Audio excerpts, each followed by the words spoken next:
శ్రీ గురుభ్యో నమః. నిత్యము ఏ ఇంటిలో అమ్మవారి నామస్మరణ జరుగుతూ ఉంటుందో అక్కడకు కష్టము, బాధ, దుఃఖము దరిచేరవు.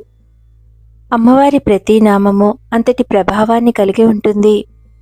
ఇప్పుడు ఇక్కడ చెప్పబోయే నామాన్ని ఎవరైతే ప్రతిరోజు మననం చేసుకుంటారో, ధ్యానం చేస్తూ ఉంటారో, నిత్య పారాయణగా స్మరణ చేస్తారో వారి యొక్క సమస్తమైన దరిద్రాలు తొలగిపోతాయి. ఉద్యోగం కోరుకున్న వారికి ఉద్యోగం లభిస్తుంది. ఇంటిలో జరగవలసిన అన్ని పనులు సకాలంలో జరిగిపోతాయి. ఏ విషయంలోనూ లేమి అన్నదాన్ని కలగనీయకుండా అమ్మవారు కాపాడుతుంది. ఇంటిలో అమంగళం అన్నది వినిపించదు. భార్యాభర్తల మధ్యన సఖ్యత పెరుగుతుంది. ఇంటిలోని గొడవలన్నీ సమసిపోతాయి. బాధలు తొలగిపోతాయి.